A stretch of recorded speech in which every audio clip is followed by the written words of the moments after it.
قاري صاحب محترم نن په پارلمان کې د خوست استاد غټسره کمال اصولي پوسټ کړی چې طالبان دغه وسایت ټانګونه رینجر پاکستان او ایران ته ورکوي خرڅي د 50000 شپږ کلدارو په مقابل کې د څه ولې کوي قاري صاحب؟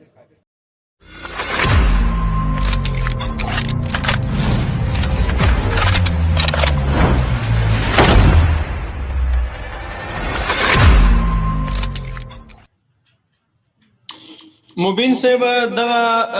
د اشغال زیګنده خزندو ته بل د تبلیغات لپاره نور څه ورپاتې نشوله نو همدغه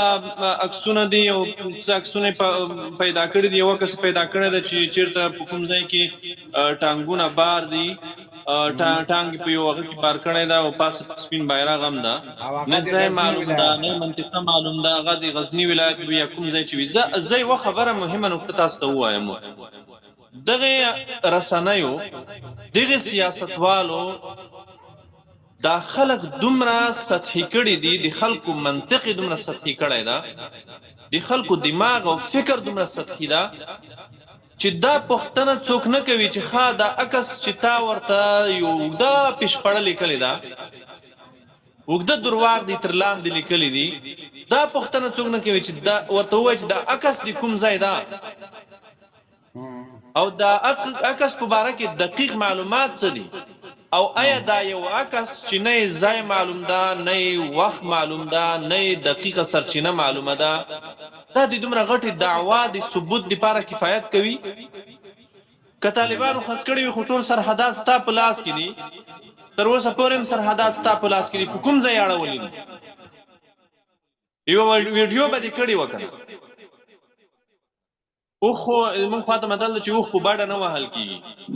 اوخ په باډه نه وهل کیږي اگر چې تاسو په باډه ووهل خدا دومره ټانګونه وسلې وسایل یو بل کس را پیدا کړی د چیرته په کوم د پاکستان په کومه ایجنسی کې د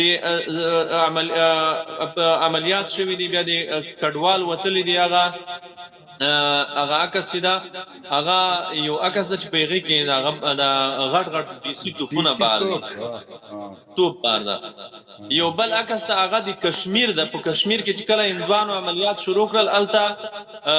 کشمیریان دغه سیمې نه کډې باسي او د پاکستان هغه چې دی هغه هلته هغه کې د ډیسي توپونه باروي هغه عکس راخیستې ده هغه د دې لاندې لویه پرپړه لیکلي او عادي سړي لیکلی هم نه وي ځان ته ښه د پارلمان وکیل به وایي ځان ته به سیاستوال وایي دا سیاستوالې دومره سطحي منطق کاروي دا سیاستوالې دومره د عقل نه خلاص نه دي خو قصدا نور د تبلیغاتو د پروپاګند لپاره مواد نه لري خلاص کې کوم شی نه لري دغه پوښتنه هم ته څوک نه کوي چې له تخار او بدخشان نه دا ټانګونه راځي او په تورخم تېرېږي دا کوم منطق دی دا پښتنه هم څوک نه کوي چې ښه دا ټانګونه چې را تېرېږي په دې دومره لارو دا څنګه ته نه خبره یې ترې ما مخکې وویل چې دوی سره د تبلیغاتو د پروپاګند نور مواد نشته نور شی شته نه ورسره نن په ټویټر کې یو د کابل ادارې یو مشهور خیاط د هغې یوه ویډیو پورته کړی دی اوس سپین ږیری د څوک په قمچینو په کیبلونو یې وهي یو سپین ږیری سړی دی هغې سره یې لیکلي دي دا طالبان دي طالبانو سپین ږیری سړی راایستل کړی دی د دې خلکو ګوره دا د دوی منطق څومره سطحي ده ته په خپل عقل کې په خپل فکر کې خپل عقل د ځان سره قاضي وګرځوه خپل خپلوان سوچ وکړه په کوم دلیل په کومه وجه ته دا ویډیو د طالبانو بولي دا سپین ږیری څوک ده دا ګیر چاپېر راتاو خلک څوک دی کوم ځای ده قاري صاحب محترم یو تصویر ده زمونږ لاس ته راغلی یو مجاهد ورور رالیږلی ده د غور ولایت نه د دولینه ولسوالۍ په داسې حال کې د مجاهدینو لاس ته ولوېده چې ګوډاګۍ ادارې وحشیانو تاسیسات او شته موټر او شوبلو ته اور ورته کړی و او دوی د تیارو په مټ تیښتې لار خپله کړله دغه ولسوالۍ چې د طالب لاس ته لویږي دلته بیا عمل منفعه شتمنۍ نه ده دوی بمباروي ولسوالۍ ته اور اچي موټرو ته اور اچي دغه تصویر که لږ غټ شي دغه تصویر وګوره قاری صاحب اوس د دوی دغه د مونږ تصویر چې دلته ورکو دای د دوی دروغ ثابت کړو د دوی ټول تصویران مونږ دروغ ثابتو قاری صاحب دا د غور ولایت د تصویر ده دولینه ولسوالۍ غالبا دا مجاهدینو نیولې ده دغه ولسوالۍ ته په دې کې شته وسایل ټانګونه دا ټول دوی ورو راچولی تر څو د طالبانو لاس ته ورنشي دغه ولسوالۍ اوس تاسیساتو کې راځي که نه راځي قاري صاحب دغه موټر او ټانګونه دا بیت المال دي دا شتمني ده که نه دا اوس کوم دا اوس امریکایي ګوډاګیان چې دي دا تصویر د همغه پیښې له ځینه راغلی که هر چا دا تصویر دروغ ثابت که زه تیار یم هر رقم جرم ته چیلنج ده دا خو مبین صاحب یوازې امریکایي ګوډاګیان چې دي هغه چې کله خپې سپکوي هغوی په دې سر خلاص ده چې دغه سرمایه دا ملت ته پاتې کېږي طالب ته پاتې کېږي نو هغه خو د ملت دشمن ده هغه د دې خاورې د عامل منفعات تاسیساتو دشمن ده هغه هیڅ کله هم دا نه غواړي چې دغه شیان د ملت ته یا طالب ته پاتې شي یوازې دا په غور دولینه کې نه نن په بیګا په پروان سیاګرد ولسوالۍ کې د تاسې چې ویډیو واچوله دلته په بازار کې په عام بازار باندې دوی بمبار کړل 40 دوکانونه سوځولي دي 40 دوکانونه خا دا سیمه چې طالب ونیوه نو ته د عام خلکو شتمنۍ ولې تباه کوي د عام خلکو شتمنۍ ولې بربادوي ملګرو لایف کتون کې کم دي تاسو مهرباني وکړئ دا لایف شیر کړئ شیر کړئ ملګرو خالص شیر کړئ مونږه بیگانی پیجونه ار کما څلېرش کسان چې واشنگټن ته تللي هغوی رپورټ کړی نو ما په فکر هغه وخت مبین صاحب ریپورټ کړی دی چې د بایدن سره ملاقات و دغه اتمر دا بیچارهګان دي باندې پریخي وای چې انټرنیټ هم تیز و نو ریپورټ دا غور کړی و خو مګر قاری صاحب په دغه باندې بم خبرې کوي د سی آی او د بلیک واټر جاسوس ډیر سپک کړی دا په رسمي غونډو کې برخه نه ورکړي سالېګا هغه چې ویل سي نه ما به پنجابیا مرمي بزنه هغه بیخي د ذلیل او رسوا و بیچاره ډیر ذلیل او دغه ګډ شیطان نه د ګډ شیطان د امریکایي قرارداد لاسلیکون کوي د امریکایانو سره د افغانستان د خاورې د تړون د افغانستان د ملکیت قواله چې ورکړی و دا ګډ شیطان هم نو پیری خی بایدن خپل ځان ته حضور جاسوس او د دوه اشغالونو جاسوس د روسي او امریکایي اشغال ډبل جاسوس دا هغه ته نو پیری خپل ملاقات ته نو پیری خی بیچاره وي چې باندې په غناستو د باندې انتظار وو پچا کموال صاحب راغلو پچا کموال صاحب ته واخ ورکه خیر دغه د سوالونو وکي به ویډیو ما چوي دایو مې ویډیو وګوري پچا کموال صاحب مې ویډیو وګوري دوی ته خدای دې موږ غن راسيږي کنه دای خو الله دې رحم وکړي د مطبوعات دوی داسې دي چې سانسور ډېر کلک یو بل بدل وای مدرګ مانس یو بل خبرم کوم پرونه په بي بي سي په سر اخیستي او بي بي سي په سر بي بي سي په سر اخیستي و چې بي بي سي انفالو کې بي بي سي پنجابي شوی د طالب شوی دا و د خدای ظالمانو امدا بي بي سي وا چې شل کال استا په ګټه د اسلام توهین وکولو استا په ګټه هر څه وکول شل کال د مخ په خلاف تبلیغات وکول شل کال دا شل کال ته خدمت وکول خو مونږ خو تاسو ته چیرې والدار سنې نه استا په ګټه دي نظم په ګټه نه دي هیواد په ګټه دي دار سنې تا تم د پیپسي دی بوتل په توګه ګوري دوی د اشغالګرو د امپراتوریو ګټې پالي هغوی معاش ورکوي هغوی پالیسی ورته جوړوي هغوی د پالیسۍ سره دوی تغییر مومي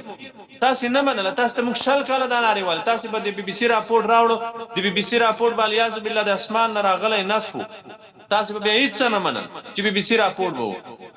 بي بي سي راپورټ وو موږ به درته ویل چې دا رسنۍ دي تاسو نه دي موږ نه دي د هیواد نه دي تاسو به نه منله نن په ماغه رسنۍ چې دوی په دې خاطر راخسته دي چې یو راپور کې واقعیت خبر کړی ده سی آی ویلی و چې شپږ میاشتو کې د کابل اداره راپر زیږي هغه راپور دوی خبر کړی دا هغه په دوی بد لګیدل دومره دوی انحصار فکر دي دومره دوی په فکری انحصار مبتلا دي دومره دوی جامد فکر دي فکری جمود لري چې د بي بي سي هغه بي بي سي چې شل کال دوی ته خدمت کړی دا دیغه دا یو راپور دوی برداشت نه کړی شو په سراوای خسته مهرباني وکړئ یو ویډیو واچوم یو 50 سره خبرې وکړم قاری صاحب محترم مخکې لدی چې ویډیو اچو یو تصویر بل مونږ تراغی دغه ویډیو مرضی هغه وای چې انټرنیټ می ډیر کمزور دی نشم کولای چې ویډیو درلېګل مې دا خو نه درځي د فاریاب ان خو ولسوالۍ کې بمبار کړی او لسګونه دکانونه او هټۍ سوځېدلي. دا یې په وعدې سره ما ته وایي چې انټرنیټ مې لږ مضبوط شو زه به یې ویډیو درته ولیږم. وحشت یې کړی، ظلم یې کړی او د بمبار هغه ویډیو تصویر راغلی خو ویډیو نه ده راغلی. دا کار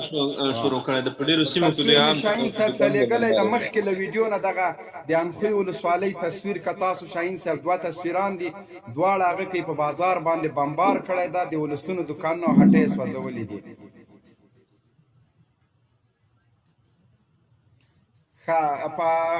پاچا کموال صاحب تاسو ته هم که راغلاست وایو په خیر راغلی. دغه تصویر د ملګرو دا د فاریاب خلک د هغه جي ولسي خلک یا ټول خلک دوی دا تصویر ګوري. که چېرته دغه تصویر فوټوشاپ هم دې موږ ته ووایي که دروغ هم دې راته ووایي دا اوس له همغه سیمې نه ویډیو یم راځي خو هغه انټرنیټ مې کمزوری ده. د کابل ګوډاګۍ ادارې یو ناشنا کار بل کړی د قاري صاحب. مخکې به تاسو تورنولی چې انټرنیټي شبکې بندوي، اوس دوی خپله په خپلو عسکرو په خپلو اداري کارکوونکو بندوي. دا لوی تغییر او تفاوت نه ده. دلته یو بل اساسي نقطه دا ده چې شبکې خو که دوی بندوي دوی د ډېر چټل هدف دپاره بندوي. دوی د دې دپاره شبکې بندوي چې دغه معاصره سرتېري دي طالبانو سره رابطه ونه کوي او د تسلیمۍ لارې جوړه نه شي او تر مرګه ووژل شي، مرګه وجنګېږي او ووژل شي چې دا ډېر یو بېهوده او ډېر تباه کوونکی هدف ده. تاسو ویډیو واچوئ. ویډیو واچوئ.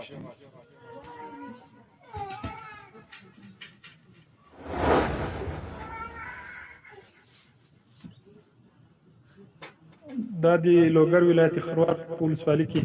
ولیدلې تیاره ده چې دښمن یې مال یې کوو او الحمدلله د مجاهدینو لخوا وویستل شو. دوی بیا کله کله وایي موږ بچ یو او تکتیکي ناسته ده. دا هدف په مسیر هر قدم وړاندې ځو، د الله په نصرت په هر دم وړاندې ځو، دا هدف په مسیر هر قدم. مولوي صاحب محترم دغه صاحب باره کې موږ ته معلومات راکړئ تاسو دې تاسو جریان لرئ. بسم الله الرحمن الرحیم نحمده ونصلي على رسوله الكريم اما بعد. دا فعلا کومه ساحه کې موږ ولاړ یو دا د لوګر ولایت محمد اغې ولسوالۍ د پشتو ساحه ده. الحمدلله دا ټولې ساحې څومره پوښتې شوي دغلته د ګوډاګیانو دغه ځای په ټیک باندې بریالي شول او زیاتره ساحې مجاهدینو ترېنه فتح کړې، غنایم پکې لاسته راغله او دوی له دغې ساحې نه ټول د دغوی د ظلم او د فساد هغه دغې ساحې څخه ټول د لوګر ولایت محمد اغې ولسوالۍ په اړوندو کلیو کې خصوصا د سرخاس په کلي کې الله جل جلاله په دغه فتوحاتو باندې موږ ونازوو او ولس ته ډاډګیري نه ورکوو چې په امن ذرا ځان کې موږ د ولس په خدمت کې موږ د ولس په منځ کې شوی د ولس بچیان یو د ولس خدمتګار یو او ولس ته ډاډګیري نه ورکوو چې په امن سره خپل ځان مخکې بوځي. الحمدلله کوم ځای کې چې د اسلامي امارات مجاهدین فتح کې الحمدلله غلطه هیڅ مشکل مجاهدین او یا عام خلکو ته یا منطقي خلکو ته هیڅ مشکل نشته الحمدلله. دوی به په ارامه فضا ان شاء الله دلته ژوند کوي او ان شاء الله مشکل نشته. قاري صاحب محترمه دا یو سوال لرم باید دغه عسکر او پولیس تمامیت قاری صاحب یو سوال داسې وړاندې سوال قاری صاحب اردو د افغانستان اردو د هر مملکت تمامیت ارزي د مملکت ساتي دا څه رقم اردو د چې مابین د کلیو کې اچولې ده دا خاينه نازیات د خور مور د خلکو ته او بیا تیاری ورزي لري بمبار او شای غي ولي په دغه کې تاسو کې د سلګرنوي ورکي اردو د چی څه کلیو ساتي کې تمامیت ارزي د مملکت هیوادونو کې اردو د هیواد د ارضي تمامیت او د هغه هیواد د ارزښتونو ملي او دینی او مذهبي ارزښتونو د ساتلو لپاره وي. متاسفانه په تیر شلو کلونو کې دغه اردو دا یو هم نه کړی، نه دلته ملي ارزښتونه ساتلي دي، نه دینی ارزښتونه ساتلي دي او نه د هیواد ارضي تمامیت ساتلی ده. د اردو چې یو کار کړی ده په ډیره میړانه هغه دا کړی ده چې په دې هیواد کې بازګر، په دې هیواد کې چوپان، دکاندار، بیچاره، چاوتپوندی، کوروازی د طالب په نوم وژلی ده، وهلی ده، ټکولی ده، زندان ته یې وړی ده. بس دا یو کمال یې کړی ده. پاچا صاحب تاسې مایک خلاص کړئ، مهرباني وکړئ. سلامونه علیکم هیلې مبین صاحب ته قاری صاحب ته او شاهین صاحب ته عزتمن خوشحاله شئ چې ماته مخ راکړو بعد ډېره مودې نه کله چې په قطر کې دغه وشوه د امریکایانو او د طالبانو ترمنځ د هغې نه وروسته تاسې سره ما لایف کړی او اوس چا راولېږلو ما زمون پکې لږ حصه والم خپلې څومره چې عقل رسېږي خبرې به وکړو قاری صاحب ته د رسنیو خبره وکړه رسنۍ د ټولې ګورم ما پرون ویلي چې بي بي سي شیطانه یو نیوز دی او خبر دی او نن مې ویلي نن مې ویم او دا هېڅکله داسې خبر نه ده کوي چې موږ افغانان چې ناسمه پیدا ولو دفتر تاسو سره نږدې ده ورشئ هلته ورته ووایئ که نه تظاهرات وکړئ منظور پښتون ته خو کار کوئ مبین صاحب ته خو ما پېژنې خو زه به تا ته ویم چې ته ورشه د ایسای کوارټر ته ورشه تا سره نږدې ځان یو دیم بچی دی هغه پرېږده ما ته دا خبرې مه کوه ګوره زما نه ایسای ته هم تاسو ورشئ ایسای سره چا تاسې سوال ونه کړو چې زه دلته چا سره مصروف یم سوال بیا زه هغه د پلار ګڼم هغه یې زوی ګڼم ما لپاره یو شی دی مبین صاحب نو زه نه پوه شوم ما ویل چې دا ټولې زه ګورم تعقیبوم او زه یوازې نه سړی ګوري قاري صاحب دا رسنۍ او دا نیوز او دا د نن سبا ماشومانو په لاس کې موبایلونه دي دا ټول خلکو ته معلومېږي حقیقت شی دی دروغ شی دی دا ټول خلک سر خبرو خلاصې پخوا خو داسې وه چې همدغه یو بي بي سي وه او د پاکستان ریډیو اورو موږ د ټول افغانستان کفر ګرځولی و مګر اوس الحمدلله تاسې د هر یو افغان د هر یو ځوان په لاس کې د ټول خبرونه تعقیبوي او شیطان او سم ټول پېژني الحمدلله هغه وخت بدل شوی دی دا اوس 2020 کال دی قاري صاحب موږ او تاسې دغه افغانستان د بدبختیانو ته چې وګورو دغه جنگ د کفر او د اسلام خو په خپل ځای پرېږده چې دا جنګ هم شخصي کړی دی مجاهد د طالب سره جنګېږي طالب د مجاهد سره جنګېږي خلقي د مجاهد سره جنګ کوي یعنې هغه اصلي شی موږ نه پاتې دی هغه موږ چې دا د اسلام چغې وو موږ چې د وطن د جوړولو دغه کوو دا اوس شمالي ټالواله شو او طالب شو مجاهد شو ټوپک سالار شو دا شو هغه شو قاري صاحب دغه د حل لاره چې ده نه تاسې سره شته نه حکومت سره شته چې دا د حل لاره تاسې کومه ورځ راوباسئ کومه ورځ به دغه ولس باندې تاسې رسېدئ که هم حکومت دی که هم تاسې که د نور ټوپک سالاران دي که د جنګ سالاران دي اخر تر کومه پورې به د افغانان وژل کېږي که په هره طرف کې وي که هغه ملي اردو وي که طالب وي که هغه ولس وي دا د حل لارې کله تاسې داسې اعلان کوئ چې کله داسې موږ ته دغه رښتیا خبره وکړئ چې دغه د دې جنګ شهادت څوک ولاړ دي دا جنګ په کوم مقصد روان دی اخر دا د پای ټکی کېږي کله موږ خو دغه واړه رالوی شو چې دغه ولسوالي ونیوله موږ به مجاهدینو ته خدای زموږ وبخښي او هغه پلرونه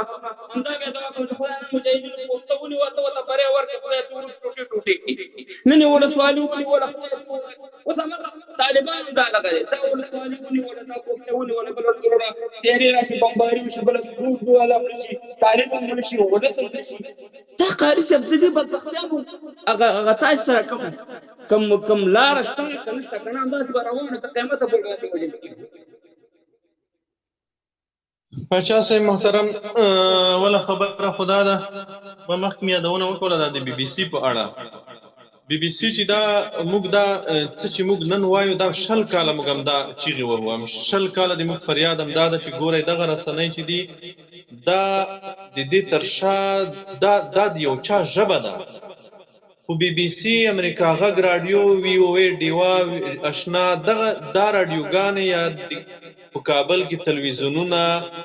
دا رسنۍ چې څوک تمویلوي هغه پالیسي ورکوي دا نه زما منافع په کیسه کې دا نه ستا منافع په کیسه کې دا نه ستا ګټې په کیسه کې دا نه زما د ګټې نه د ملت بي بي سي چې دا هغه د برتانیا د هیواد سیاست او پالیسی تعقیبوي څه چې د برتانیا د هیواد د لندن چې څه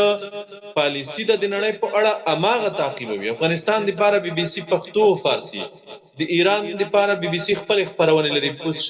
تقریبا په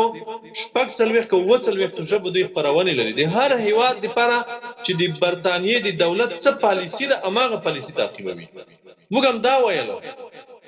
چې د خلکو په دا خلک د اشغالګرو کلک حامیان دي د اشغالګرو ملګری دي دا د تاسې په درد نه خوري دا یو خبره. په هر صورت بي بي سي به په ځای پرېږدو، را به شو د افغانستان د قضیې حل ته. که چېرته دا بحث کوو چې دلته پړه د چا په غاړه ده، یا لکه تاسو چې وویل چې موږ به پخوا مجاهدینو ته دعا کول چې پسته یې فتح کړه، خدای مجاهدینو ته بری ورکړي. اوس طالبان د پسته فتح کوي، هلته نور هغه راځي او مقابل لوري خلک راځي هغه بمبار کوي.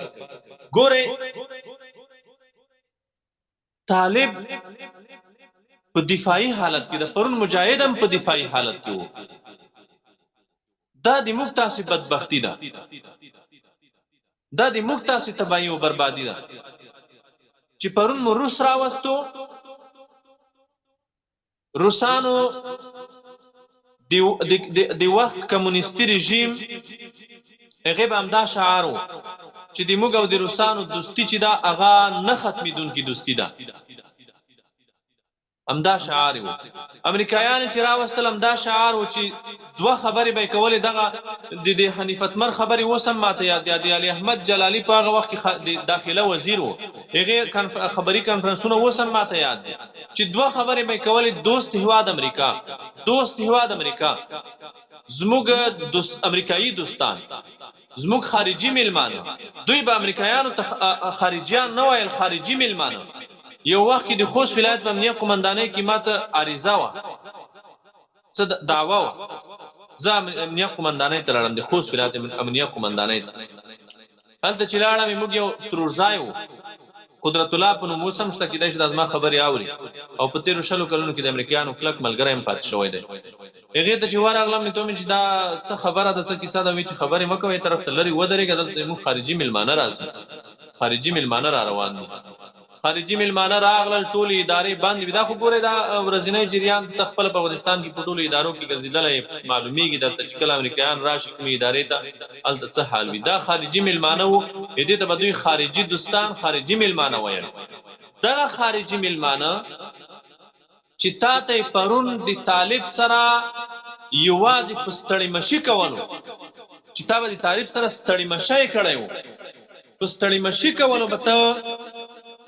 تر باګرامه رسول کېدی، تر ګونتنامو به رسول کېدی. اماغه خارجي دوست، اماغه خارجي میلمان نن د دې طالب سره کینی او تړون ورسره لاسلیک کوي، د دې طالب سره تړون لاسلیک کوي. دا د دغه خلکو دپاره شرم ده، د امریکا د ملګرو دپاره د شرم ځای ده. نو زه وایم کموال صاحب، زه وایم چې زموږ د بدبختیو عامل هغه خارجي اشغالګر دي، خارجي اشغالونه دي او کورني غلامان دي چې روسان راغلل په ځای د دې چې موږ د خپل هیواد ګټې کتلې وای. د کمونیستانو شعار به د درود بر لیلینو، په لیلین باندې به درود لیږلو، او د مسکو د ساتنې لپاره خپل افغانان وشل. نن ستا د فوز اعلی سرقمندان په ډېر افتخار خپلو سرتیرو ته وایي چې موږ تاسو د نیویارک او واشنګټن د امنیت په لومړۍ کرښه کې یو. زه د نیویارک او واشنګټن امنیت څه کوم؟ زه زما په خپل کور کې اور بل ده. تاسې وګرځئ په دنیا کې څومره هیوادونه دي، 180 هیوادونه دي. تاسې داسې هیواد ماته پیدا کړئ چې دغه هیواد مشر یا د فوز لوی درستیزي ویلی وي چې خپل سرتیرو ته ویلی چې تاسو د پلان هیواد د امنیت په لومړۍ کرښه کې وي. ولې موږ د پردي هیواد لومړۍ کرښه کې شو؟ ولې موږ د نړۍ امنیت وساتو؟ ګټه یې ماته څه ده؟ نو د موږ تاسې د ټولو بدبختیو عامل خارجي اشغالګر او د اشغالګرو دغه کورني غلامان دي. کله چې اشغالګر د هیواد نه ووځي، کورني غلامان محکوم شي، په هیواد کې به سوله راشي، په هیواد کې به امنیت راشي، جنگ به ختم شي. او کموال صاحب زه تاسو ته زیری درکوم په ډېر لږ وخت کې به انشاءالله تاسې وګورئ چې په هیواد کې به امن راشي، سوله به راشي، او الله تعالی د دې هیواد د مظلومانو، د شهیدانو، د کونډو، د یتیمانو فریاد اورېدلی ده. زه په دې ډاډه یم، زه په دې باور لرم چې الله تعالی د دې ولس غږ نور اورېدلی ده، د دې ولس فریاد الله نور اورېدلی ده. ان شاء الله چې نور سوله را روانه. تاسو قاری صاحب دلته پوښتنه لرم، تا د روسانو د اشغال یا د هغې د خبرو قاری صاحب د افغانستان کې د جنگ چې دی قاری صاحب که تاسو پاچا کموال صاحب د موضوع مطابق په ملیشه سازی او په دغه ایکسپایر ټوپکمارانو باندې موضوع تیر اشغال د روسانو د وخت خبرې پرېږدي اوس ډېر کلک فتوحات روان دي نن هم ولسوالۍ طالبانو فتح کړي په دغه باندې خبرې وکړي طالبان عسکر را خوشي کوي غاړه کې ګلان چې دې ته په کوم نظر ګوري موضوع نه تیښته باید مبین زمانه سوال وکړو مبین زمانه سوال وکړو او تا نه مې وکړه صاحب سړی بابولاله به نه سره وایي نه ما نه دی ویلي مبین صاحب قاری صاحب خبره وکړه د روسانو د وخت خبرې به پرېږدو دا اوسنۍ فتوحاتو نه دا جګړه د روسانو د وخت ده او نه زموږ مقابل روسان دي د امریکانو په مقابل کې چې کوم استشهادي بریدونه شوي د روسانو په مقابل کې یو هم نه ده شوی دا جګړه موږ په یوازې سر باندې ډېر په ملنګۍ او ډېر په بېچارګۍ مخ ته وړې ده د روسانو په وخت کې په جهاد کې د امریکا او د عربو بې خرته مرستې وې لیکن د امریکانو په وړاندې ټوله دنیا د طالب په وړاندې درېدلې وه طالب ډېر په یوازې سر ډېر په مظلومیت ډېر په بېچارګۍ کې له هر څنګه مشکلاتو سره لاس او ګریوان په ټوله نړۍ کې یو لز ځکه د طالب زغملو دپاره نه وه نن الحمدلله ټول هېواد یې لاندې کړی علت یې څه ده هغه طالب چې ډېر مظلوم نن ولې دومره پیاوړی شو هغه طالب چې ظلم پې کېده نن د انتقام په جای خپل دښمن ته غاړه کې ګلان اچوي د جګړې ټول اصول او مقررات چې کوم نړیوالو ایښي دي هغوی ته یې سرغړونه کړې دوی په دشت لیلي کې زرګونه طالبان له تیغه تیر کړه یو ورځ نه چا مظاهره وکړه نه یې دا د پښتنو جنوساید وبله نه یې ظلم وبله نه یې وحشت وبله همغه قاتل ته د مارشالۍ میډالونه ورکړه تاسو ټول پې خاموش یاستئ ستا په شمول ټول درته یادوم لیکن نن طالب زی هماغه دشت لیلي کې فتوحات لري خپل قاتلان د همغه قوم پورې مربوط خلک نیسي غاړه کې ګلان ورته اچي څومره لوی تفاوت راغلی جګړه کېږي وراني نشته جګړه کېږي ولسوالۍ ټانګونه روغ دي جګړه کېږي سرتیري نه وژل کېږي فتح راځي طالب په مخ روان ده لیکن مرګ نشته تاسو لیدلي و چې دغه ګیلمجمو ملیشو دغه ټوپک سالارانو دغه د کولاب د تښتېدونکو قمندانانو جګړه په مترونو باندې کوله د کابل ښار په کنډواله بدل کړی دارالامان چې اوس یې غني د جوړېدو لاپې او شاپې وهي همدغه غني خېلو همدغه د ده تر څنګ ناستو قمندانانو وران کړی 6,000 باله چاینه ټانګونه یې کباړ کړل تیارې یې کباړ کړل نن هماغه خاینان هماغه د ټوپک سالاران هماغه ګیلمجمان هماغه خلک چې کابل په کنډواله بدل کړ ستا په څنګ کې پارک کې ناست دي یا ورځ مو ونه ویل چې دوی خاینان دي نن چې طالب جګړه کوي سیمه لاس ته راوړي نه ورانه شته نه ولسوالي نه تاسیسات نه موټر نه عسکر هیڅوک نه وژل کېږي د مینې او د الفت په فضا کې جګړه روانه ده دا په نړۍ کې یو مثال ده د بشر حقوق مدافعین ملل متحد تاسو په اروپا کې ناس خلک ولې ګونګ یاستئ ولې طالب نه تقدیروئ په دې عمل سره ما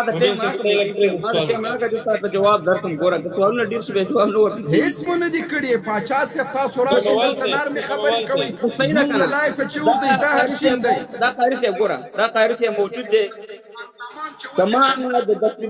د دوستم په وحشت خبرې نه وي کړي او تا ته مې په ثبوت ویډیو درنه لېږله د نن نه زه په دې لایف کې اعلان کوم چې زه به دا بیا به د سوشل میډیا ته سر نه راکړم نو خو دوستم وحشت غني ورته لار برابره کړې مارشالي نه ورکړې سوال دی وکړو ما پرېږده که نه مبین صاحب مهرباني وکړه 2-3 جمعې مخکې ما د پاکستان د سفارت مخې ته مظاهره کړې که ما په هغه وحشت خبرې نه کړي تا ته مې ویډیو درونه لېږله بیا هم دې فیسبوک ته سر نه راښکاره کوم 3 ورځې مخکې وګوره 3 ورځې مخکې همدې زما دې فیسبوک ته ورشه لایف مې کړی زما لایف بند و 2 ورځې مخکې که ما په دې جنګ سالارانو او په دې ټوپک سالار او په دې باندې ما خبرې نه وي کړي زه بیا هم ستا دغه ته مخ نه راښکاره کوم ستا په لایف کې 1.5 کال مخکې د دې باندې ما خبرې کړې کاموال صاحب دوه اپشنه دي د کابل د شمال دغه ټوپک سالاران چې کابل په کنډواله ورکړه دي دواړو کې طالب منې که دوی منې که نه یو هم نه منې غني دي وي زه نه زه داسې وایم چې نه ټوپک سالار شو یا شمالي ټلواله شوه هغه د دې وطن نه نه څوک ورکولی شي او نه طالب ورکولی شي د مین لاره دا چې موږ د یو افغانستان د اتحاد او اتفاق لپاره کار وکړو او دا خبرې اوس موږ دا ویو چې اوس ځان وجګل د خدای عمل پرېږدي نو دا خو د سوال مبین صاحب موږ به دا خبره کوو چې موږ ټولې ته ضرورت و امته تا د قاری صاحب یو خبره کوم مبین صاحب سوال بزلک درته واضح کوم نه زه قاری صاحب یو خبره کوم ته به سوال کوم قاری صاحب ته خبره کوم مبین صاحب تا ویل چې دا خلک مفلس شوي دا یو ډیره خطرناک خبره ده دا د افغانستان به هغه بدبختیانو ته وړل دي چې څنګه په 1992 کې په کابل کې 14 حکومت جوړ شو دا موږ هغه بدبختیانو ته وړل دا هیڅ نتیجه نه لري ځکه دا کم چې د خلکو د ټوپک په لاس کې ورکړي دا خلک څوک دي دا هغه خلک دي چې په 92 کې اماکه ټوپک سالاران دي موږ ملي قیام خبره کوو ملي قیام دا خدا همدغه بابا ګوره دا هغه بابا مسله کړي چې داسې کول نه ګوره مبین صاحب سراله قومندان دا داسې چې کموال صاحب زه کومره احترام ګوره ما خبره وره مبین صاحب زه دومره احترام ملا عمر صاحب ته لرم څومره چې اشرف غني صاحب ته لرم دا خبره ته هغه چا سره وکړه چې هغه په وینډو کانسل کوي زه د کانسل وبدرو والا سره نه لا عجیب ده په خدای عجیب ده ګوره کموال صاحب مبین صاحب ته لږ صبر ماته یو کانسل په ما ثبوت یو توهین خبره ثبوت کا بیا ما ته ویل چې د اشرف غني صاحب د ملا عمر صاحب ته څومره احترام چې لرم ملا برجان صاحب ته لرم همدومره د خپل ولسمشر اشرف غني صاحب ته ما رئیس جمهور دی دا خبر هغه چا سره وکړي چې کانتمارانی کموال صاحب تاسو ګوره تاسو یو خبره وکوله چې دغه ملیشه سازي چې د حکومت اوس لړۍ روانه ده دا هیواد دی 90 کلونو پیښو ته وړي تجربه د موږ هم داسې ده د روسانو د وتلو نه وروسته نجیب هم ملیشې جوړې کړې هغه ملیشې چې نجیب بیا پرې نه خود چې د کابل هوایي میدان نه هندوستان ته په الوتکه کې لاړ شي هماغه ملیشو هماغه دوستمي ملیشو د کابل هوایي میدان نه راوګرځولو د ملګرو ملتونو په دفتر کې پناه واخیسته دغه هغه ملیشې دته په همدومره قیمت تمام شوې دا د ملیشو نتیجه وا د ملیشو انجام و چې هیوادوال داسې حالت ته ورسېدل په داسې بدبختیو دربدریو مبتلا شول چې هغه پیښې چې په هغه وخت کې وشوې د افغانستان په تاریخ کې نه وي شوي داسې وحشتونه په تاریخ کې نه و شوي خو زه یو ډاډ تاسو ته درکوم هغه وخت او اوس وخت فرق لري تفاوت لري هغه وخت ملیشه سازي اوسنۍ ملیشه سازي دا فرق لري هغه وخت کې د مجاهدینو صف او اوسنۍ د مجاهدینو صف دام فرق لري په هغه وخت کې د کابل اداره اوسنۍ د کابل اداره دام فرق لري یو شی چې د اوسنۍ او د پخوانی حالت په منځ کې مشترکه نقطه ده هغه دا ده چې هغه وخت د روسانو د وتلو نه وروسته د کابل اداره هم د ملت له لورې رټل شوې وه او د پرځېدو په حالت کې وه مجاهدینو ورسره خبرې نه کولې او باید چې نوی ورسره کړي ځکه نجیب واک نه لرلو نجیب په هغه وخت کې د سولې چیغې شروع کړې چې کله روسانو وتل او د نجیب خواهش او شوق دا و چې د قدرت په ګدۍ ناست وي مجاهدین د راشي انتخابات دی وکوي ته چې کارای چې 14 کال د ملت پر روسانو وژلو نن بیا راځي ماته د ارګ په ګدۍ ناست یو ماته وایي چې راشه انتخابات را سره وکوا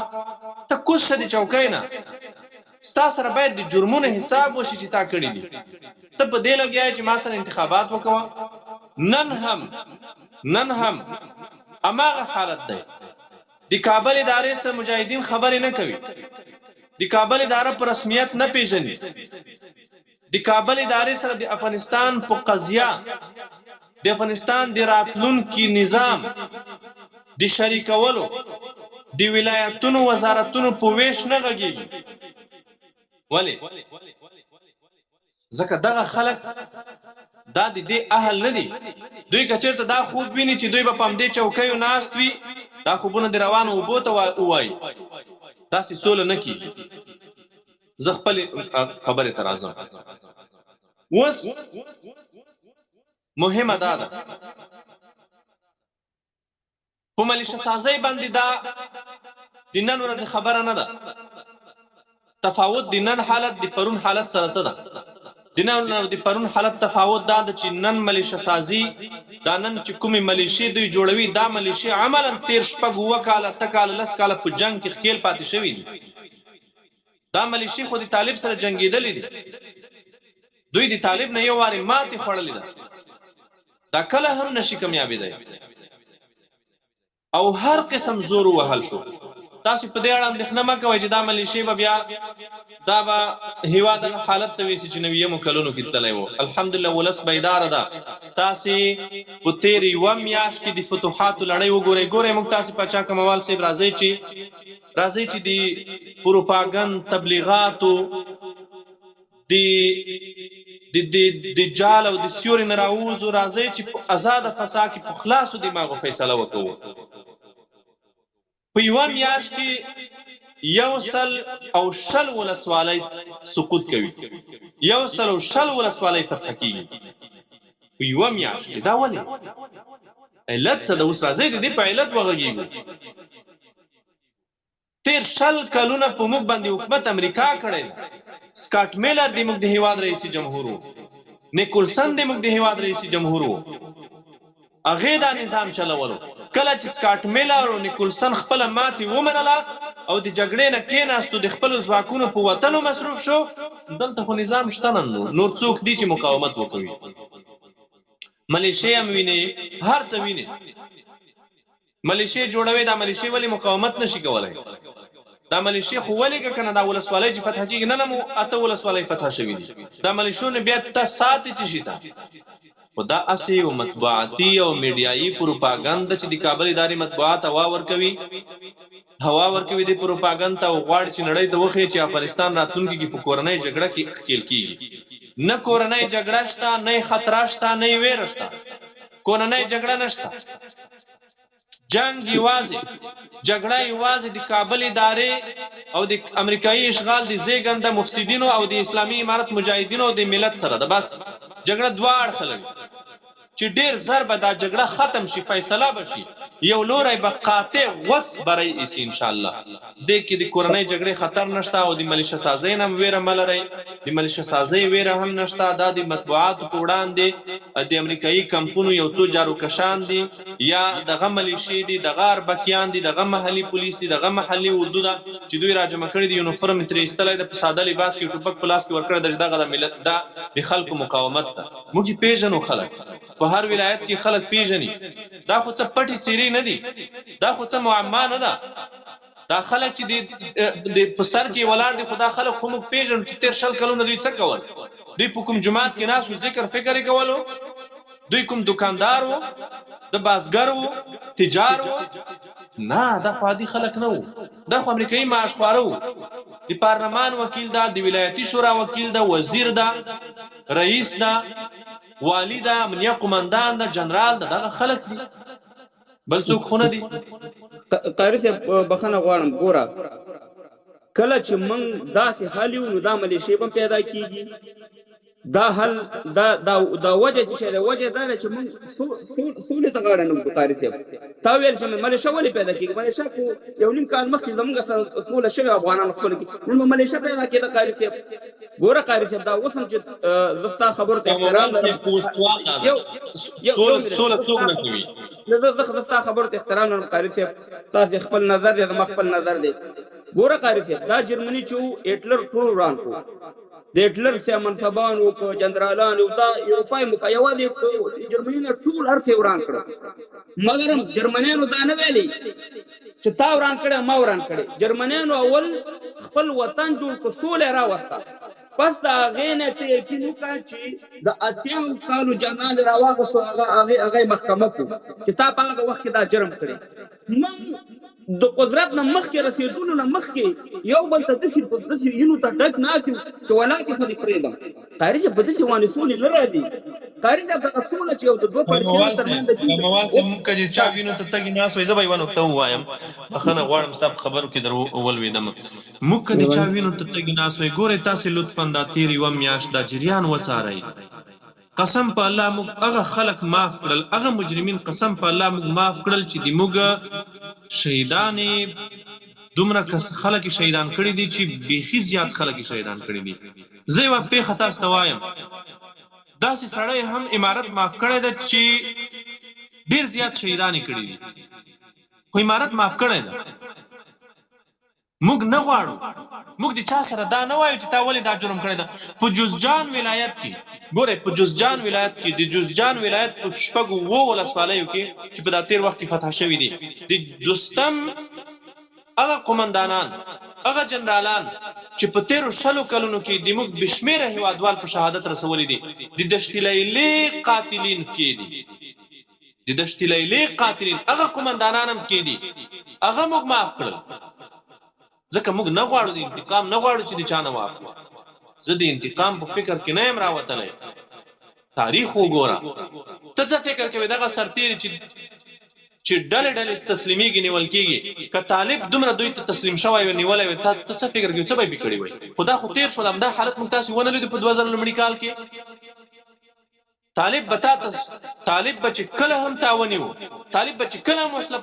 په ځمکه کېښوه، تا به ګونتنامو ته لګلو، تا به اګرام ته لګلو، ژوندی او مړ به ورک شو.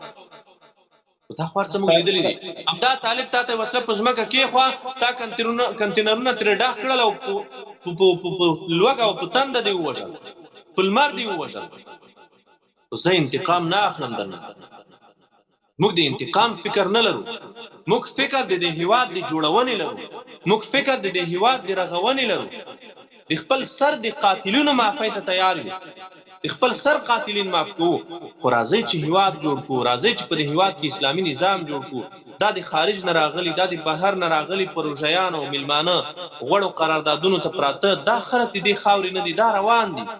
که نن وي او که سبا وي، دا خلک روان دي. کمال صاحب تا ته بهتره معلومه ده، ته بهتر پوهېږې چې دا خلک د دې خاورې نه دي، دا خلک دلته نه پاتې کېږي او نه دلته د راتلونکي فکر لري.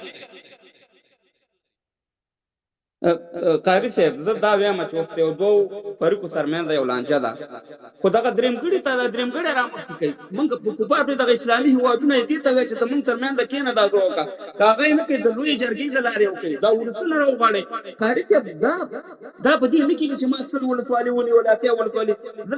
د مبین صاحب سره په روز کال په لایف کې وم، دلته یو سړی راغی، هغې ویل روان اکتوبر 10مه میاشت ویل طالبان په کابل باندې سپین بیرغ ودرئ. کال خو د اکتوبر هم تېر شو، 8مه میاشت ده. خبره دا ده چې دا په دې لاره نه حل کېږي. قاري صاحب، که داسې لار موږ راوباسو، هم د اشرف غني صاحب د حکومت، هم د قطر د دفتر ټولو کې سره کېنو، بل هغه د هغه خبرې به دې نه یا دغه اسدالله خالد ویلو طالبان په 6 میاشتو کې ورک کوم، 6 میاشتې څو وارې تېرې ټولې مبین صاحب غلطي دي که نه؟ دا خو ټولې داسې خبرې دي چې ما یوه خبره در سره نوٹ کړئ، زما یوه خبره در سره واورئ، در سره ولیکئ. قسم په الله قسم درته کوم، که په دې هیواد کې یو خپلواک مقتدر مرکزی نظام په مذاکراتو راولي، دا یاد ولره. هغه مذاکرات چې مقابل لوری د موږ نه غواړي، هغه مذاکرات چې مقابل لوری د موږ نه غواړي، یو هغه مذاکرات دي چې هغه د افغانانو غوښتنه ده، د افغانانو په منځ کې مذاکرات دي. په هغې مذاکراتو راتلی شي. کوم مذاکرات چې د مانه دوستم غواړي، کوم مذاکرات چې مانه عطا محمد نور غواړي، کوم مذاکرات چې مانه دا نور مفسدین غواړي، په دې مذاکراتو ته مقتدر او قوي نظام نشي راوستی، ځکه دوی داسې مذاکرات نه غواړي. دی تا ته وایي چې راشه زما سره نظام نیم که، زما سره قدرت وویشه. ولې دا نظام او قدرت خو دا 20 کاله ته په ویش تیر کړلو، ولې زه تا سره قدرت وویشم؟ په قدرت کې زه تا شریکوم د یو معیار له مخې، د یو چوکاټ له مخې، د یو قانون له مخې، د اسلام د اصول له مخې. زه تا ته وزارتونه نه درویشم، زه تا ته ولایتونه نه درویشم، او نه په دې ډول مذاکراتو دا هیواد جوړیږي، او نه په دې ډول مذاکراتو په دې هیواد کې قوي مقتدر مرکزی نظام، اسلامي نظام راتلی شي. قسم ده که 100 کاله هم راولي، 100 کاله به ستا په دې مذاکراتو تېر شي. په قطر کې مذاکرات شروع دي، قطر کې مذاکرات شروع دي، د مذاکراتو نه وخت تېر شو. په مذاکراتو کې 3 میاشتې تا زما سره په دې چانې ووهلې چې د دوحې تړون د اساس په توګه زه نه منم، چې کله امریکایانو غوږ در تاو کړو بیا دې ومنلو. ولې دا 3 میاشتې تا ضایع کړې؟ ولې دا 4 میاشتې تا ضایع کړې؟ نن هم په ځای د دې چې ته د افغانستان په هغه اصلي قضیه وغږېږې، ته په نورو شیانو لګیا یې، ته په قدرت لګیا یې، ته په دې لګیا یې چې راتلونکي نظام ډول به څنګه وي، ته څنګه ما په نظام کې در شریکوې. د دوی ټول مذاکرات په همدې راڅرخي. حمدالله محب وایي چې ما څنګه در شریکوي. غني وایي چې ما د موقت حکومت مشر وټاکه. تاسو ته بهتره معلومه ده، خبرونه به مو اورېدلي وي چې 3 وارې د پاکستان ته سفر کړی ده. د پاکستان د فوج د لوی درستي سره د هغې هېواد په هوایي میدان کې پټ ملاقات او مذاکرات کړي دي چې ما د راتلونکي موقت حکومت مشر وټاکه. موقت حکومت موږ غواړو. همداسې هر یو غوښتنه دا ده چې ما ته څه راکوي. ما په نظام کې څنګه وروره دا خو څه کوم میراث تا چاته نه ده پاتې چې په حصو سره تقسیم کړي، دا حصه ستا دا ستا دا ستا.